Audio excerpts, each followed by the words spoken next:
your guide for this semester. So we'll be discussing today 4 5. हम धीरे धीरे जाएंगे, सिलेबस के वाइज जाएंगे. तो सबसे पहले आपने देखा होगा स्टोइक्स और स्टोइसिज्म आपके सिलेबस में आएगा. ये जो दोनों टर्म, इसके साथ आपका सोफिस्ट भी होगा, बट अभी आज की क्लास में हम सिर्फ स्टोइक्स और स्टोइसिज्म पे डिस्कस करेंगे. तो बेसिकली जो स्टोइक्स और स्टोइसिज्म है, ये आप सोफिस्ट वाले वर्ड जो है वो वेस्टर्न पॉलिटिकल थॉट के, ये वो वर्ड्स है जो फिलोसफिकली स्पिरिचुअल लाइफ में आप उससे रिलेट कर सकते हो. तो इस टॉपिक को पर्टिकुलरली नोन करने के लिए जो स्टोइक्स है, ये वो लोग हैं जो कि स्पिरिचुअली बातें कर रहे हैं, जो यहाँ पे आप देखोगे कि उनमें बहुत ज्यादा नॉलेज है. वो ये जो लोग हैं, इनके पहले मैं इनका इंट्रोडक्शन दे दूंगी. तो इनका इंट्रोडक्शन में मैं ये कहना चाहूंगी कि ये लोग जो स्टोइक्स है, बहुत सारे मिलके लोग हैं.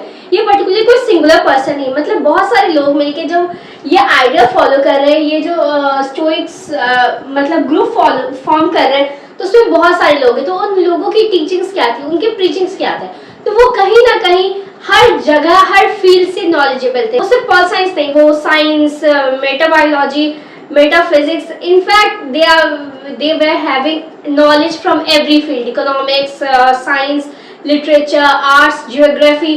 उन्होंने ये नहीं सोचा कि ये सिर्फ मेरा फील्ड है, मैं यहीं तक नॉलेज रखूंगा. वो उन्होंने ट्राई किया कि वो हर जगह से नॉलेज ले सके, बिकॉज दे थॉट कि अगर कुछ करना है तो सब जगह से नॉलेज लेना चाहिए. And I think that was made them different. तो जब भी कभी आप किसी ऐसे इंसान से मिलते हैं, जो इंसान सिर्फ पर्टिकुलरली एक जगह से नहीं, वो हर चीज से नॉलेज लेता है, जिसके एक्सपीरियंस बहुत ज्यादा है, तो उससे आप मिलते हो तो उसका एक अलग ही तरीका होता है कंपेयर टू वो जो भी न्यू स्टार्ट कर रहा है. मैं अपनी भी बात कर सकती हूँ. ऑफकोर्स जो एक्सपीरियंस होंगे मुझसे ज्यादा, उनका वो बताने का तरीका, फ्लो बहुत अच्छा होगा, नो डाउट. तो जो स्टोइसिज्म थे, तो स्टोइक्स, ये सारे बिलीफ क्या थे, तो ये हम पढ़ेंगे. स्टोइसिज्म क्या था, ये सब पढ़ेंगे. तो इंट्रोडक्शन में पहले मैंने ये दे दिया ताकि आपका क्लियर हो कि स्टोइक्स थे कौन, उनका सोचना क्या था, वो किस तरह से खुद को नॉलेजेबल थे. तो अगर कोई एक ऐसा इंसान हो जिसकी बहुत ज्यादा नॉलेज हो, जो हर एक फील्ड से नॉलेज गैदर करता हो, तो जस्ट इमेजिन अगर आप उसे कोई पर्टिकुलरली प्रॉब्लम दोगे या उनके लाइफ में कुछ इशू होती, तो वो सोचने का तरीका उनका वास्ट हो जाता है. वो बहुत ज्यादा अच्छे से सोचते हैं. मतलब एक होता है ना कि आपने नर्सरी टू 5 पढ़ के आप निकल चुके हो, और एक बच्चा अभी सिर्फ क्लास 3 में, तो क्लास 3 का बच्चा बस उतना ही लिखेगा जितना वो उसने किया है. बट अब 5 आपने क्लियर कर दिया, तो अब आपकी समझने की जो वो बोलते हैं ना सेंस, वो डिफरेंट हो जाएगी. तो कहीं ना कहीं जो इंसान हर जगह से नॉलेज लेता है, उसकी भी नॉलेज कहीं ना कहीं थोड़ी डिफरेंट होती है. वो और अच्छे से चीजों को समझ पाते हैं, वो और अच्छे से चीजों को बता पाते हैं. तो स्टोइसिज्म बेसिकली था क्या, तो स्टोइसिज्म एक स्कूल था. यानी कि स्टोइसिज्म, जो स्टोइक्स थे, उन्होंने एक स्कूल फॉर्म किया था, और उन्होंने स्कूल में मेक श्योर किया था कि वो क्या पढ़ाएंगे. तो वो हेलेनिक फिलॉसफी पढ़ाते थे. हेलेनिक टर्म का मतलब होता है कि ग्रीक के बारे में वो नॉलेज देते थे, ग्रीक कल्चर के बारे में, ग्रीक क्या लैंग्वेज के बारे में, मतलब बेसिकली वो ग्रीक के बारे में, अपने उनके ग्रीक की हिस्ट्री, सारा कुछ ए टू जेड वो स्टोइसिज्म स्कूल में पढ़ाते थे. और वो कौन से लोगों को पढ़ाते थे, तो रोमन और ग्रीक के लोगों को. वहाँ के लोग रोमन के थे, जो ग्रीक के थे, उन लोगों को वो बहुत ज्यादा नॉलेज देते थे इस स्कूल में. और कहीं ना कहीं आपने नोटिस किया होगा, आप जब भी वेस्टर्न पॉलिटिकल थॉट पढ़े तो आपको ग्रीक और रोमन बहुत सुनने को मिल रहा होगा. बट ये आप जरूर याद रखना कि जो ग्रीक हो, ग्रीक से आपको सिर्फ हिस्ट्री जानने को मिलेगी, बट एक्चुअली कैसे स्टेट फॉर्म हुआ, वहाँ के लोग सिविलाइज कैसे हुए, वहाँ का फंक्शन कैसा था, गवर्नमेंट का, ये सब हम रोमन से सीखते हैं. और जब हिस्ट्री के बारे में बात करेंगे तो हम ग्रीक के बारे में बात करेंगे. तो कहीं ना कहीं जो स्टोइसिज्म थी, वहाँ के हेलेनिक फिलॉसफी जब पढ़ाई जाती थी, तो रोमन और ग्रीक के बारे में बताया जाता था, जहाँ पे वो हेलेनिक फिलॉसफी पढ़ते थे. हेलेनिक फिलॉसफी यानी कि जैसे कि मैंने बताया, मैंने यहाँ पे नीचे हेलेनिक के बारे में लिख दिया, बिकॉज यहाँ से आपको बहुत सारे शॉर्ट क्वेश्चंस मिलेंगे, तो प्लीज ध्यान से सुनना. एंड ऑफ कोर्स दिस जो टर्म्स है, स्टोइसिज्म, ये फिलॉसफी स्पिरिचुअल की बातों पे, यहाँ पे आपको बहुत सारे ऐसे टर्म्स मिल सकते हैं, यहाँ ऐसी बातें हो सकती है जो फिलोसफिकली बहुत ज्यादा हाई टर्म से होती है, या यूं कहूँ कि ये वो बातें हैं जो कहीं ना कहीं इंसान के लो टाइम पे उसे हाई कर सकती है. ठीक है, तो स्टोइक्स और स्टोइसिज्म के बारे में आपको इंट्रोडक्शन मिल गया. स्टोइक्स की मेन थी क्या, वो सोचते क्या थे, वो क्या कहना चाहते थे ह्यूमन नेचर के बारे में, उनकी आइडिया क्या थी. तो समवेयर जब हम ये पढ़ेंगे तो ऑफ कोर्स हमें पता चलेगा, राइट. तो स्टोइसिज्म बिलीव क्या करते थे? तो स्टोइसिज्म बिलीव करते थे कि कहीं ना कहीं जो हम इंसान होते हैं वो हम इंसान क्या चीज पे मानते हैं? एथिक्स मानते हैं। एथिक्स मतलब क्या होता है? मॉरल्स। हमारे जो मॉरल्स होते हैं जो हमें बताते हैं कि क्या सही है क्या गलत है, वो जो हमारी अंडरस्टैंडिंग होती है। कहीं ना कहीं क्या आप एक छोटे बच्चे से पूछो, जो छोटा बच्चा भी वो जस्ट बॉर्न हुआ है 6-7 महीने का, क्या उसे पता होगा मॉरल्स के बारे में, एथिक्स के बारे में, राइट के बारे में, रॉन्ग के बारे में? He have no idea, right? उसके पास कोई आइडिया नहीं होगा, कोई क्लू नहीं होगा। बट अगर जैसे वो बच्चा 4 साल का हो जाएगा, 5 साल का हो जाएगा, तो उसके माइंड में थोड़ी सी एथिक्स आएगी, क्योंकि उसने वो प्रैक्टिस किया है, उसे वो सारा कुछ पता चल रहा है, तो उसको पता रहेगा कि क्या करने से मुझे अलग लग सकता है। जस्ट इमेजिन अगर उससे कहा जाए कि इस गर्म पानी को टच करो, वो देखेगा कि उससे वेपर निकल रहा है तो वो टच नहीं करेगा, उसे समझ में आ जाएगा हाँ ये गर्म है। तो कहीं ना कहीं उसे सब कुछ अब पता चलने लगा है धीरे धीरे, बट वो 6 महीने बच्चे को कुछ आइडिया नहीं है। दैट मीन्स एथिक्स, मॉरल्स, ये सब हमारे धीरे धीरे कल्परेट होते हैं। तो ये जो एथिक्स आते हैं ये कहीं ना कहीं हमारे माइंड से स्टार्ट होते हैं, क्योंकि हमें ये सोचने की शक्ति देता है।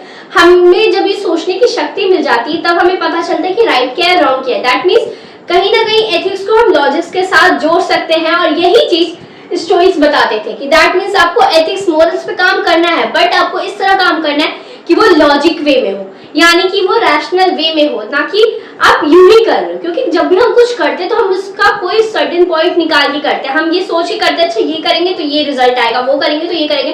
That means we know where we are going, right and wrong. तो स्टोइक्स हमेशा यही कहते थे कि आइदर आप जब भी कुछ कर रहे हो तो वो एथिक्स के साथ हमेशा आप लॉजिक के साथ रखो। दैट मीन्स वो कहीं ना कहीं एथिक्स फॉलो करते थे बट विथ लॉजिक, उनका ये कहना था। और वो ये भी बिलीव करते थे कि इंसान आजकल इतना ज्यादा खुशियों को पाने के लिए ये हो गया है कि उन्हें उसको फर्क नहीं पड़ता, और वो पेन बिल्कुल नहीं सहना चाहता। जस्ट इमेजिन आपको कहीं जाना है, ठीक है, तो आप जाने से पहले बहुत सारे प्रिकॉशन लोगे कि रास्ते में मुझे ये ना हो ये ना हो।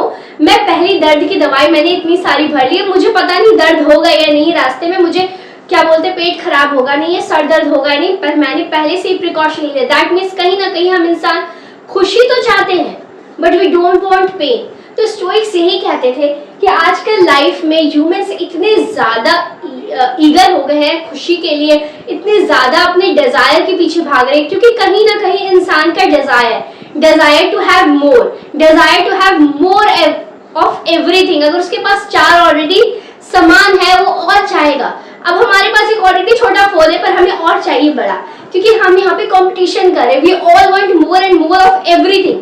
तो जब ये मोर और मोर की डिजायर आती है तो कहीं ना कहीं हम वो मोर के डिजायर में पेन भी आता है, क्योंकि जब जब हम मोर के लिए कोशिश करेंगे तो ऑफ कोर्स समवेयर हमें ये भी पता चलेगा कि हमारे पास ये नहीं है, हम दूसरों से कंपेयर करेंगे, and then when we compare we feel that pain, we feel that jealousy somewhere. तो कहीं ना कहीं स्टोइक्स ये बिलीव करते थे कि इंसान जितना ज्यादा खुशियों के पीछे भागता है, जितना ज्यादा वो अपने डिजायर के पीछे भागता है, वो उतना ही ज्यादा पेन को लेता है। और जब पर वो इंसान ये भी चाहता है कि उसे पेन ना मिले, बट कहीं ना कहीं वो अपने डिजायर की वजह से पेन को सफर करता है, एंड इंसान ही खुद वो कारण है जो अपना पेन को सफर कर रहा है। इसके साथ स्टोइक्स का ये भी बिलीफ था कि इंसान आजकल इतने डिजायर के पीछे भाग रहा है कि वो भूल गया है कि वो क्यों आया है।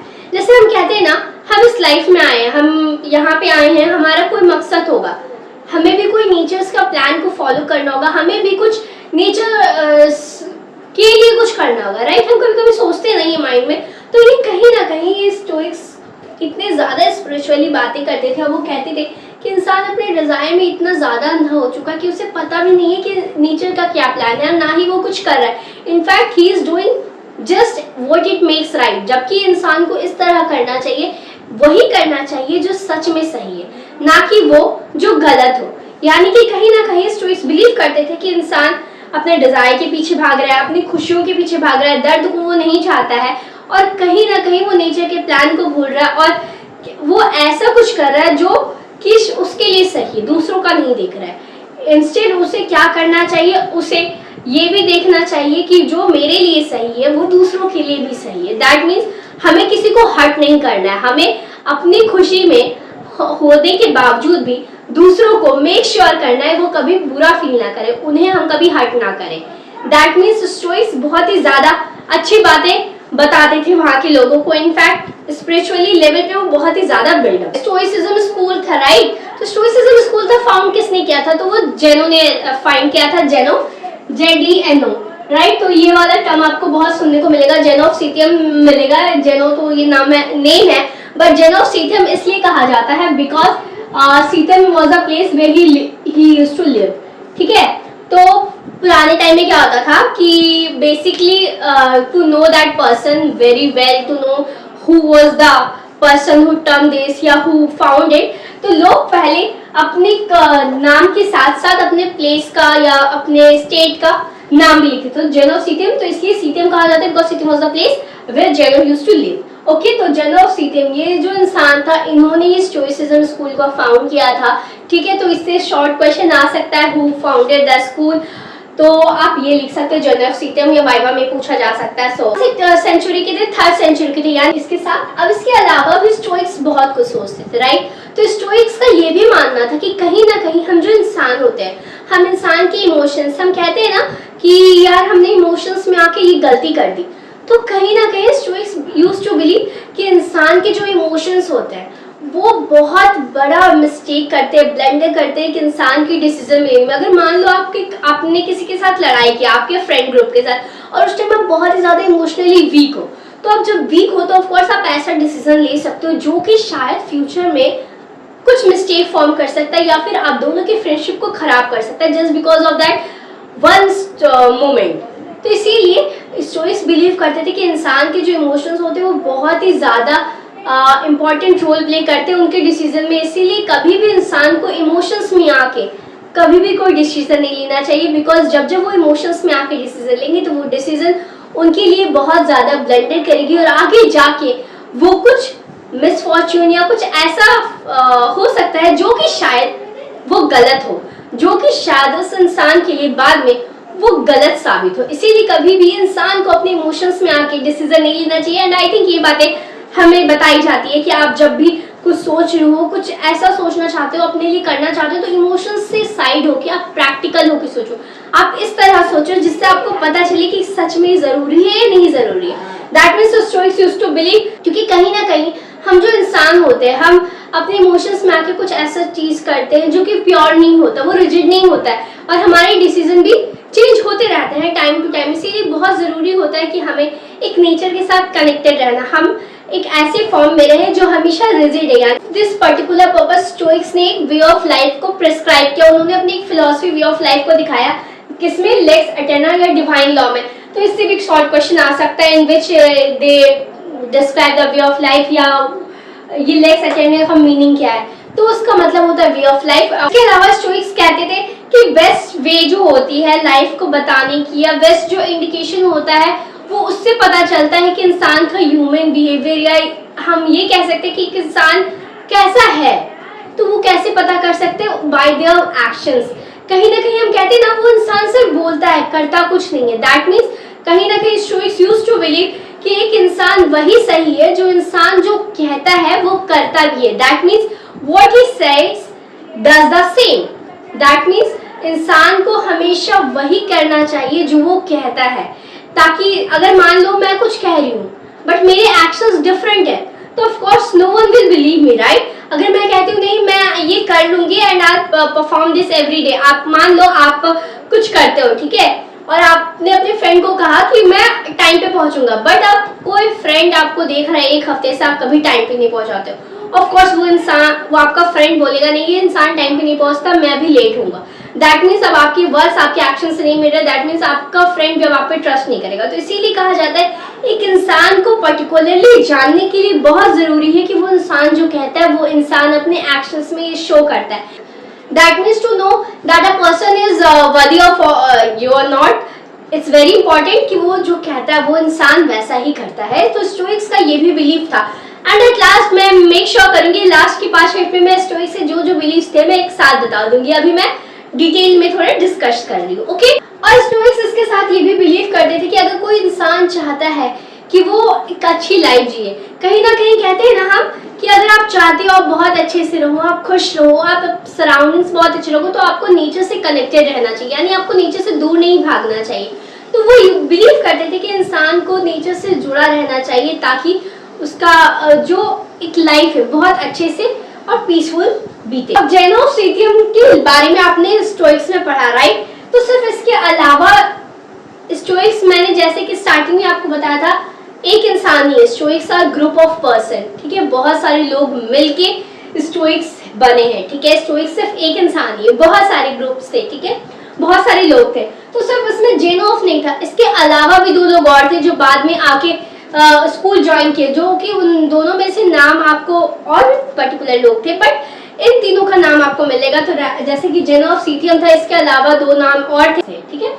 सेनेका एंड एपिक्टस थे।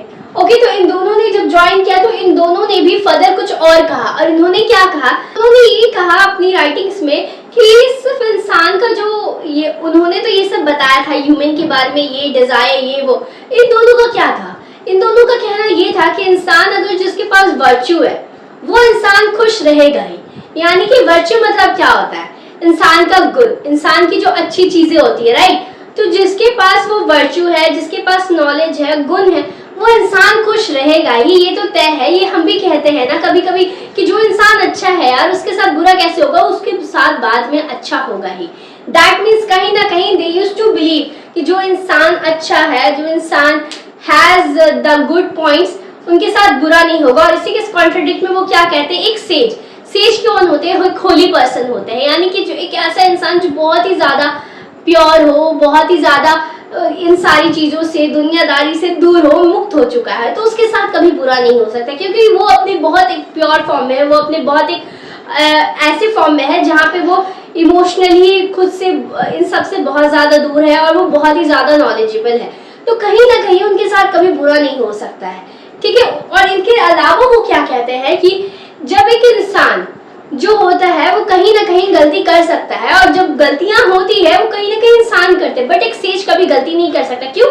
क्योंकि सेज जब भी कुछ बातें करेगा वो बहुत ही ज्यादा, सेज को क्या कहा जाता है, हम हमारे इंडिया में या रिलीजियस में कभी भी आप बात करोगे तो पंडित जी, मौलवी, इन सब के लिए रिस्पेक्ट आती है हमारे, क्योंकि वो धर्मिक गुरु होते हैं। वो इसके साथ ही स्टोइक्स क्या कहते थे कि जो एक सेज होते हैं वो कभी कुछ गलत नहीं कर सकते। क्यों? क्योंकि वो बहुत ही ज्यादा नॉलेजेबल होते हैं, वो बहुत ही ज्यादा अच्छी बातें करते हैं, तो वो कभी भी गलत नहीं कर सकते। पर कहीं ना कहीं जो ऐसे इंसान है जो बहुत ही ज्यादा लॉजिकली सोचते हैं, वो कभी कभी कुछ गलत कर सकते हैं। जैसे कि अगर मान लो सुनामी आया या अर्थक्वेक आया या फिर फ्लड आया या कोई भी बड़ा ऐसी चीज आई जो नेचुरल डिजास्टर है, उसे नेचुरल डिजास्टर कहा जाता है। बट कहीं ना कहीं वो जब नेचुरल डिजास्टर ऐसी तो नहीं आता है ना, वो कहीं ना कहीं जब साइंटिस्ट कुछ ना कुछ ट्राई कर रहे होते हैं, जब कुछ ना कुछ होती है ऐसी चीजें जो इफेक्ट करती है एनवायरनमेंट को, तो इस वजह से वो सारे सर्कमस्टांसेस आते हैं। तो कहीं ना कहीं हम इंसान ही उसके लिए प्रॉब्लमेटिक है, ये सेज नहीं कर सकते। क्योंकि जो इंसान की भलाई के बारे में बात करेगा, जो इंसान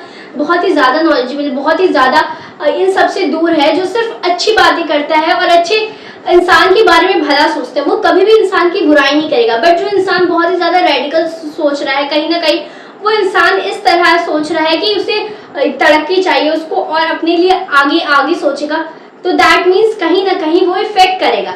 अब जस्ट इमेजिन, आप पहले छोटे हुआ करते थे तो आपको बहुत सारे बर्ड्स मिलते थे, आपको बहुत सारे बर्ड्स दिखने को मिलते थे, छोटे छोटे अलग अलग तरीके के। बट हम जैसे बड़े हो रहे हैं, हमें क्या कौवे की भी आवाज नहीं मिल रही, कोयल की भी आवाज नहीं मिल रही। तो कहीं ना कहीं साइंस इतना ज्यादा आगे बढ़ रहा है कि जिस वजह से बर्ड्स को भी इफेक्ट कर रहा है। तो दैट मीन्स कहीं ना कहीं इंसान का जो नॉलेज होता है वो इंसान की प्रकृति को ही हार्म करता है। बट अगर कोई ऐसा इंसान है जैसे सेज, वो कभी ऐसा नहीं करेंगे। क्यों? क्योंकि वो बहुत ही ज्यादा नॉलेजेबल है और वो बहुत ही ज्यादा ये सब नहीं सोचते, वो सिर्फ स्पिरिचुअली बातें करते जो अच्छे होते हैं। तो सोफिस्ट का ये कहना था। पर्टिकुलरली जाके आगे जो रोमन लोग थे, ठीक है, वहाँ के जो रोमन पीपल थे, उन्होंने सोचा कि इसको और आगे बढ़ाया जाए। ये जो नॉलेज है, ये जो स्टोइक्स की फिलॉसफी है, ये स्टोइक्स के जो पर्टिकुलरली टीचिंग्स है, ये और ज्यादा आगे अपने एडहेरेंस को देना चाहते थे, मतलब और ज्यादा आगे बढ़ाना चाहते थे। तो वहाँ के जो किंग थे, किंग का नाम मार्कस था। सो मार्कस जो थे, ठीक है, वहाँ के रूलर, उन्होंने सोचा कि इसको और आगे नॉलेज को आगे बढ़ाया जाए और टीचिंग्स को आगे बढ़ाया जाए, क्योंकि ये अच्छी बात है, ये राइट स्पिरिचुअली बात है और ये बहुत इफेक्ट करेगी हमारे प्रजा को, हमारे लोगों को और अच्छे से नॉलेज देगी।